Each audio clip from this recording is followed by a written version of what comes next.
Thank you, everybody, for coming to the College Football Betting with Aaron Torres YouTube channel. If you could do me a quick favor, see that little subscribe button at the bottom of the screen. Go ahead, click that subscribe button. It helps our channel grow. It helps our audience grow. I appreciate it more than you know as we're talking college football on this channel year round. Appreciate your support. Click that subscribe button. Let's start with the big one. 7:30 Eastern, 6:30 Central. Lane Kiffin is not happy that this is a night game. He thought Ole Miss Georgia should be a night game. Instead, it is Alabama at LSU. Alabama, a 2.5-point favorite coming in as a road favorite, in the over-under in this game set at 58.5. And I'll say this, couple things. One, obviously, huge playoff ramifications here. This game always matters on the national scale. This year, even in the 12-team playoff, there is no exception. Both teams have 2 losses.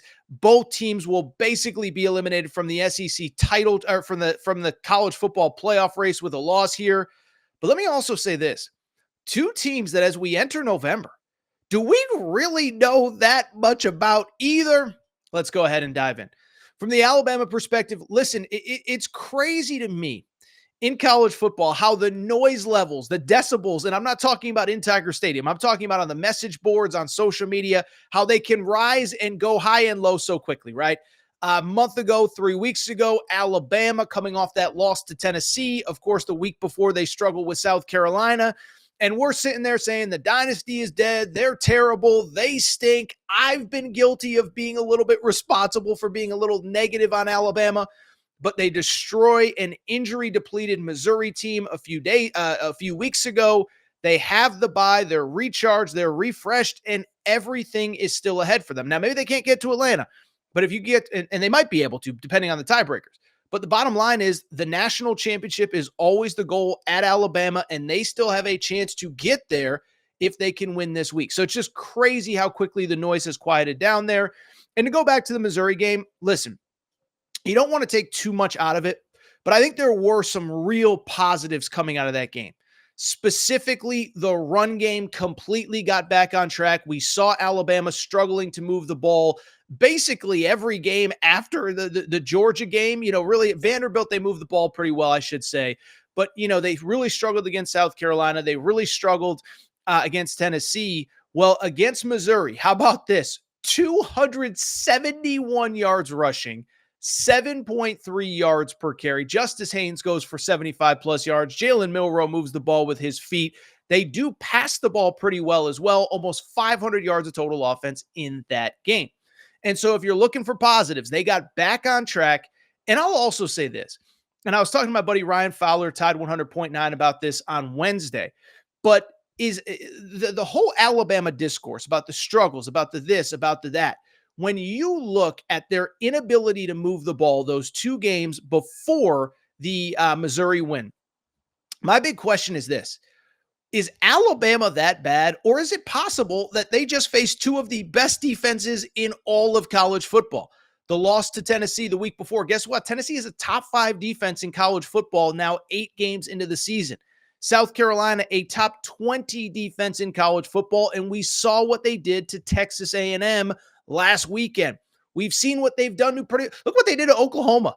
They had 2 turnovers turned into touchdowns against Oklahoma in the first 5 minutes of that game 2 weeks ago.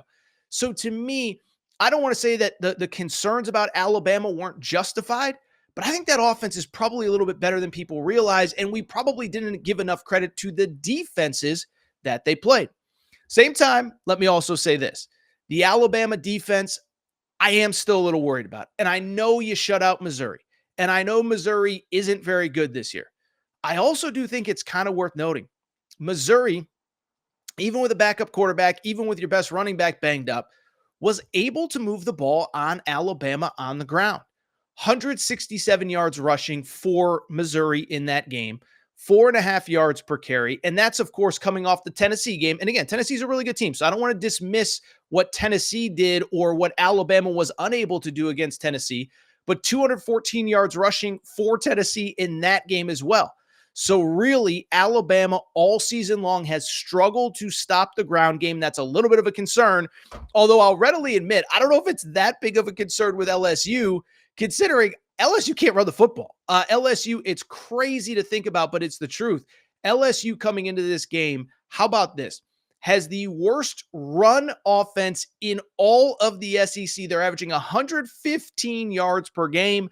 They have not broken 1,000 yards rushing on the season yet, which sounds crazy. So if that is an area of struggle, I think it's worth noting that's a place where Alabama should be okay. Now, from the LSU perspective, I mentioned it off the top, and this to me is fascinating. Like, we're now in November, and I got to be honest, I'm still not sure if LSU is any good. And transparently, I actually think the answer might be no, and I think it might be obvious after this game. Because just think about LSU. First of all, that loss to USC, yeah, it's getting worse and worse by the week. As you've probably heard, USC is not very good. As you probably heard, Lincoln Riley is not quite on a hot seat because they owe him too much money, but he's flailing at USC, and USC beat LSU. It's also worth noting, LSU struggled for a half against UCLA. UCLA is improving, but that's a game at home LSU should take care of. By the way, also worth noting, LSU against South Carolina. South Carolina was in control of that game until their starting quarterback got hurt. Oh, by the way, LSU, Ole Miss at home, did not lead until the final whistle. They win it in overtime. You don't want to discredit the win, but they didn't lead at any point in the game. And then, of course, the Texas A&M game, they just got blown up and destroyed along the line of scrimmage.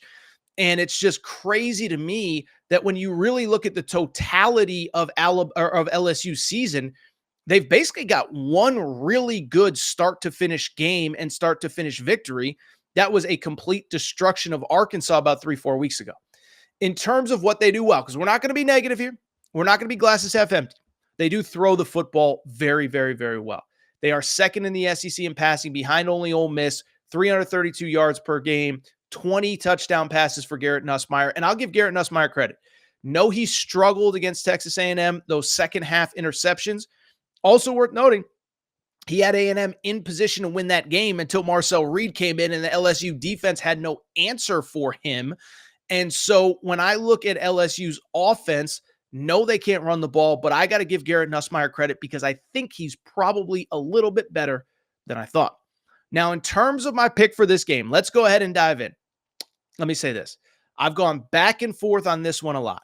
And when I think of this game and the decision that I'm going to make, I'm just going to be transparent. If you remember last week's show, I said, sometimes you got to put bias aside, opinion aside, and just follow the numbers.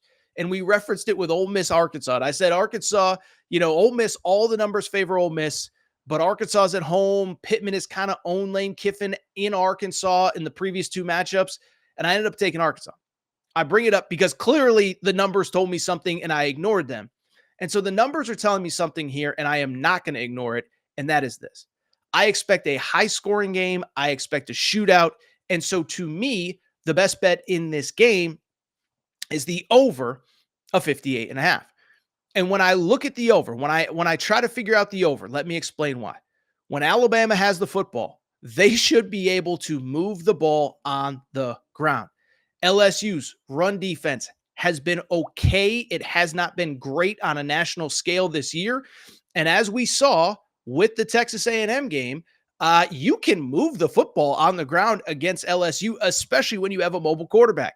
48th ranked run defense in the country, and Marcel Reed gashed that team.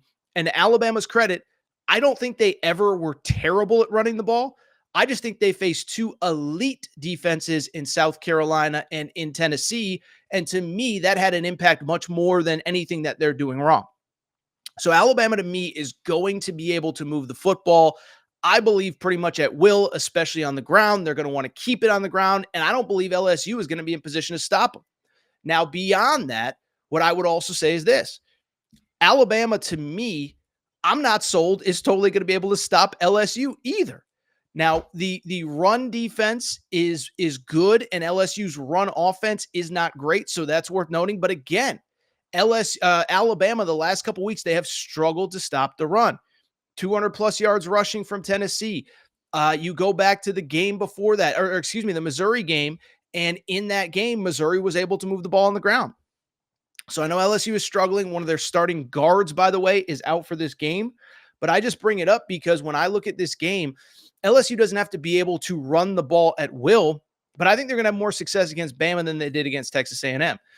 And then from the pass perspective, this is basically the best pass offense that this isn't basically, it is the best pass offense that Alabama has seen all year. This is LSU I'm talking about.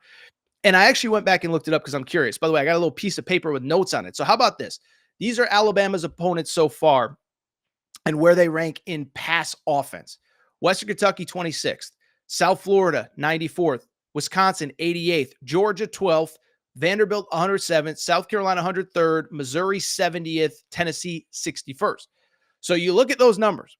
Basically, Alabama has faced two top 50 pass offenses all year. We're not talking about top 10. We're not talking about top 20. We're talking about top 50, 5-0. One was Georgia, and we saw that Georgia was basically able to move the ball at will against them in the second half. And then the other one was Western Kentucky. So to me, this one, I think it's going to be high scoring. If I had to make a pick, I believe it'll be Bama because of the bottom line of, I think Milroe is going to have a big game, especially on the ground. But I don't even want to have to worry about that. I'll just take the over. I'll take the points. Give me the over of 58.5. I think this has 34-27 type game written all over it. And if that happens, the over hits. I feel good. And yeah, by the way, it's 34-27 the over. Well, you get the point. Bottom line is I think both teams actually get into the 30s, and I think Alabama wins. But to me, the best bet is the over.